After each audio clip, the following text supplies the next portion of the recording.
Seperti biasa, aku baru selesai begadang menonton serial horor favoritku di kamar. Waktu menunjukkan pukul 02.57. Mataku masih segar meski suasana kamar sudah mulai terasa dingin. Aku mengecek ponsel lalu meletakkannya di meja samping tempat tidur. 3 menit kemudian, suasana berubah. Tepat saat jarum jam menunjuk angka 0300, aku mendengar suara samar seperti tawa kecil seorang wanita. Jantungku langsung berdetak lebih cepat. Awalnya, kupikir itu suara dari luar jendela. Tapi setelah kuperhatikan, suara itu terdengar lebih dekat dari dalam kamar. Perlahan, aku mengalihkan pandanganku ke sudut ruangan, ke arah lemari tua peninggalan nenek yang jarang sekali aku buka.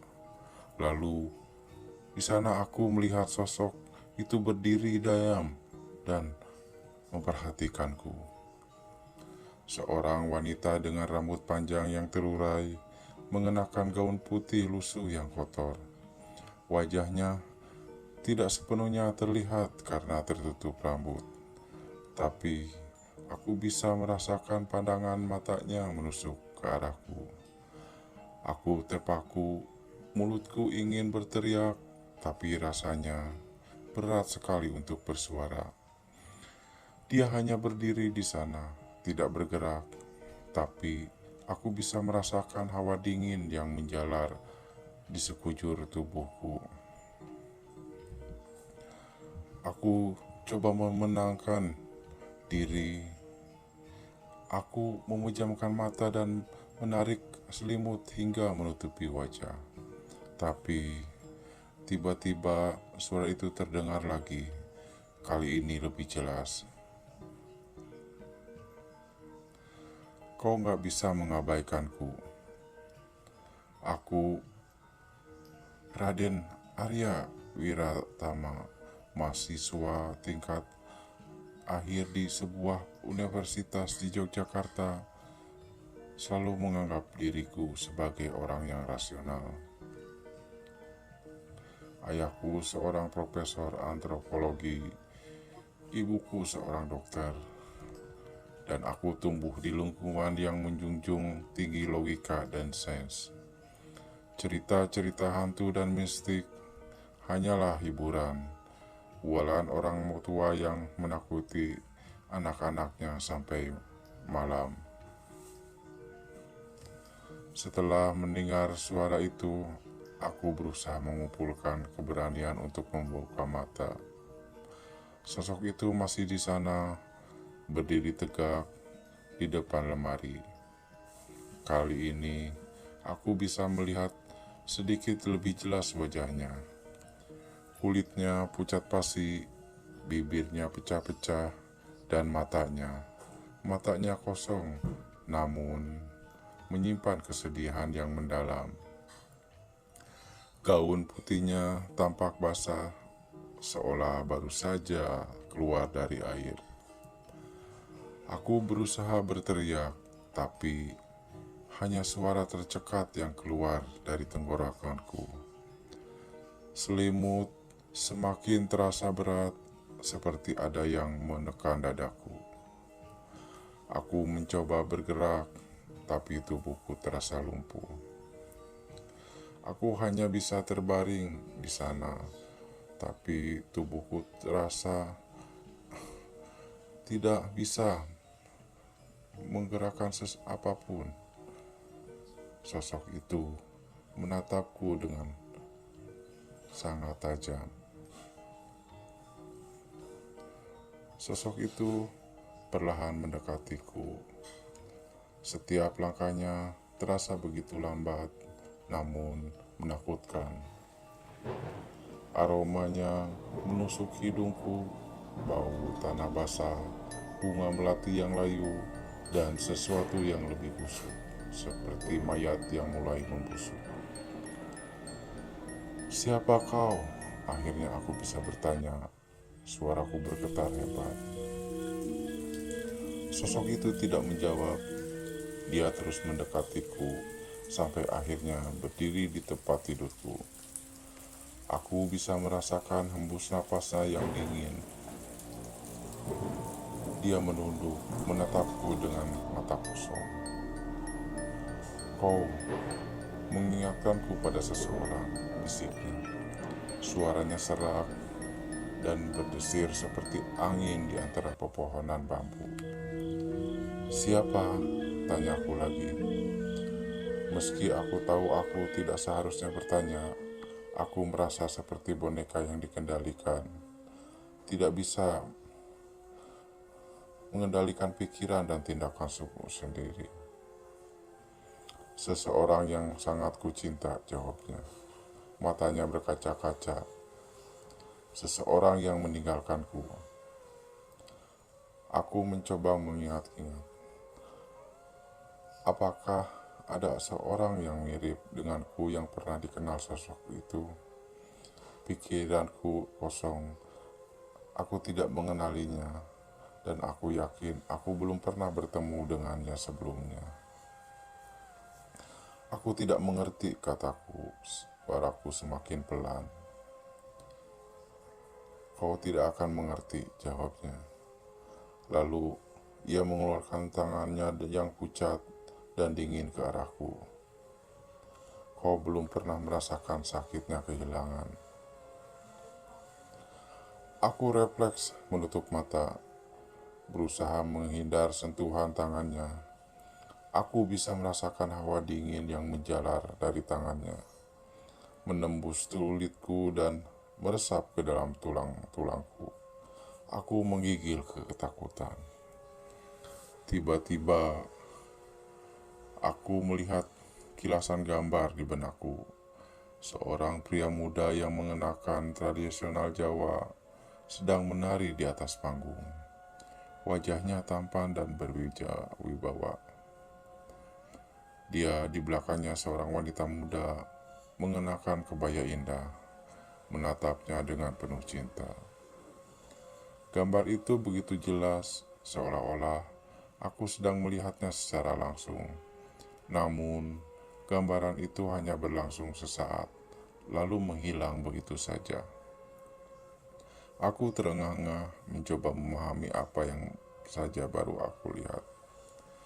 Dia siapa? Tanyaku, suara tercekat. Sosok itu tersenyum getir. Dia adalah suamiku, jawabnya. Raden Mas Surya Negara, seorang dalang terkenal di seluruh Jawa.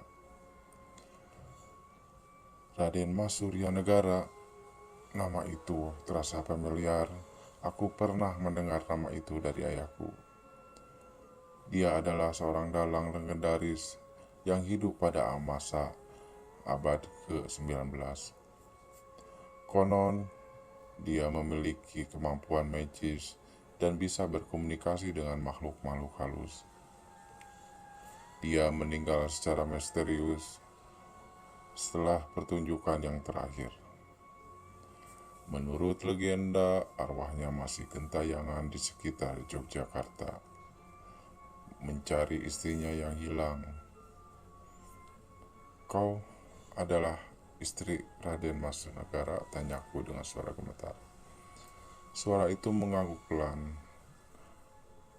Aku adalah Rara Sumarni, jawabnya. Aku telah menunggunya selama berabad-abad. Aku terdiam, mencoba mencerna informasi yang baru saja aku dengar. Aku berhadapan dengan hantu seorang wanita yang telah meninggal, Rasid. Seorang wanita yang masih setia menunggu suaminya yang hilang. Tapi kenapa kau muncul di kamarku? Tanyaku. Aku merasakan kehadiranmu, jawab Rara Sumarni. Kau memiliki kemiripan dengan suamiku. Kau mengingatkanku pada masa laluku. Dia menatapku dengan tatapan yang penuh kerinduan. Aku merasa kasihan padanya. Dia adalah seorang wanita yang tersiksa, terjebak dalam lingkaran waktu dan kesedihan. Apa yang bisa kulakukan untukmu? Takut. Bantu aku menemukan suamiku, jawabnya. Bantu aku menyempurnakan kisah cintaku.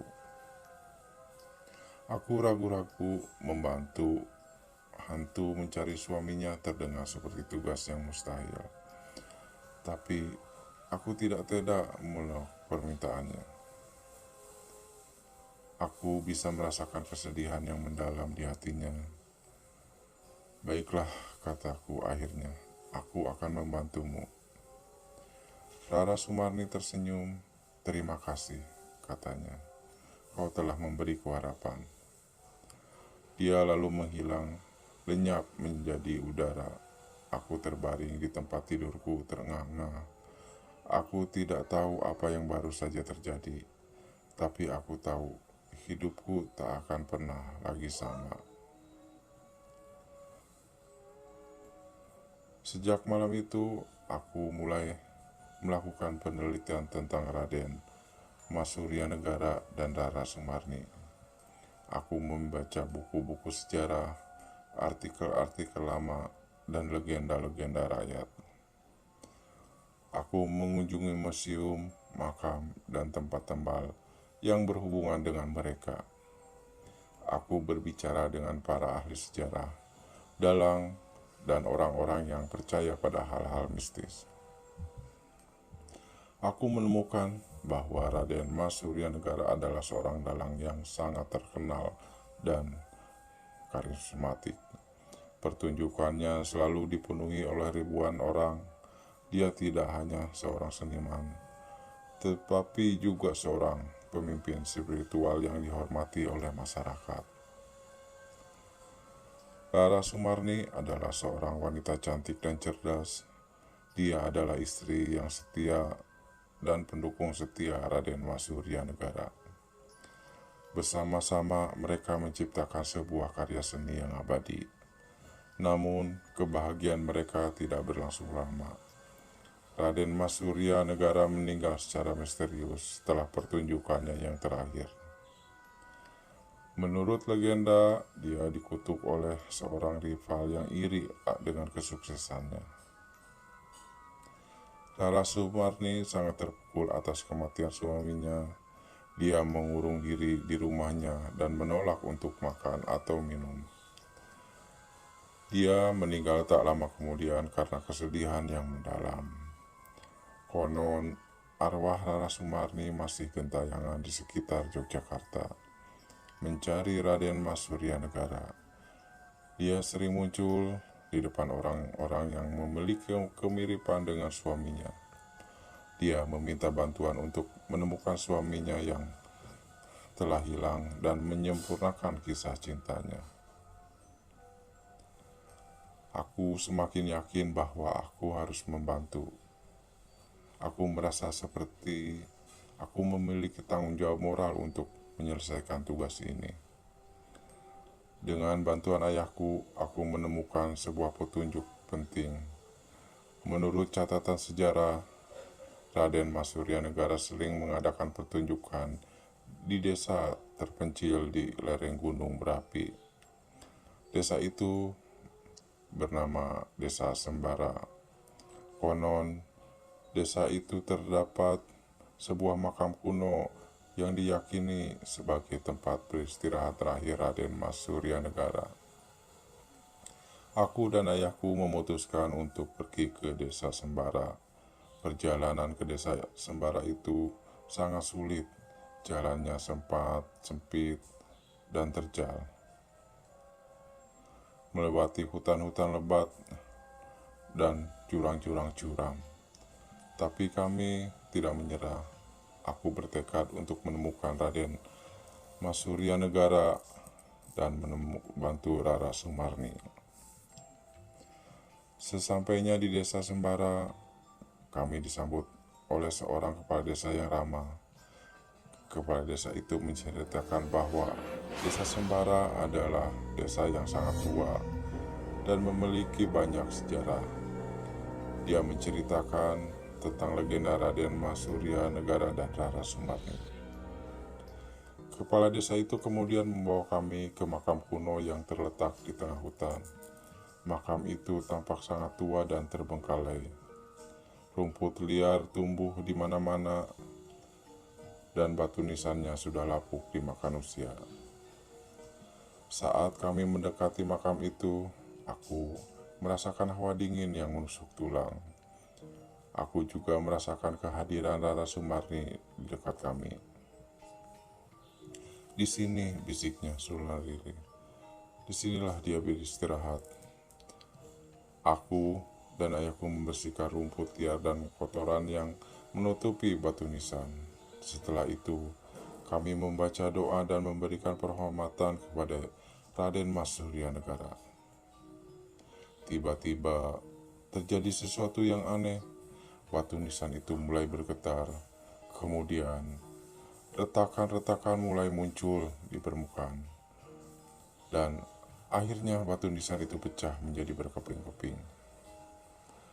Dari balik rerumpuhan batu nisan itu, muncul sebuah peti mati kuno. Ayahku dan aku membuka peti mati itu dengan hati-hati. Di dalamnya, aku menemukan kerangka manusia yang mengenakan pakaian tradisional Jawa. Di samping kerangka itu, aku menemukan sebuah keris pusaka yang terbuat dari emas. Aku tahu kerangka itu adalah Raden Mas Surya Negara, dan keris itu adalah pusaka yang paling berharga. Aku mengangkat keris itu dengan menyerahkannya kepada Rara Sumarni. "Inilah suamimu," kataku. "Inilah Raden Mas Surya Negara." Rara Sumarni menerima keris itu dengan tangan gemetar. Dia menatap keris itu dengan penuh cinta dan kerinduan. Kemudian dia tersenyum. "Terima kasih," katanya. "Kau telah membantuku menemukan suamiku." Rara Sumarni lalu memeluk Raden Mas Surya Negara. Mereka berdua menghilang lenyap menjadi cahaya. Aku dan ayahku terdiam, terharu dengan pemandangan yang baru saja kami saksikan. Kejadian itu, aku sangat merasa damai. Aku telah menyelesaikan tugas yang telah diberikan kepadaku. Aku telah membantu Rara Sumarni menemukan suaminya dan menyempurnakan kisah cintanya. Aku kembali ke Yogyakarta dan melanjutkan studiku. Aku tidak pernah melupakan pertekanan yang kualami. Aku tahu dunia ini penuh dengan misteri dan keajaiban. Dan aku percaya cinta sejati akan selalu bertahan, bahkan setelah kematian. Malam itu, aku berbaring di tempat tidurku. Aku merasakan kehadiran Rara Sumarni di dekatku. Dia tersenyum kepadaku. "Terima kasih," bisiknya. "Kau telah memberikan kebahagiaan." Kemudian dia menghilang, lenyap menjadi kegelapan. Aku tersenyum, lalu memejamkan mata. Aku tahu aku tidak akan pernah lagi merasa takut pada jam 03.3. Aku tahu Rara Sumarni dan Mas Surya Negara telah menemukan kedamaian abadi. Dan aku, Raden Arya Wiratama, telah menjadi bagian dari kisah cinta mereka.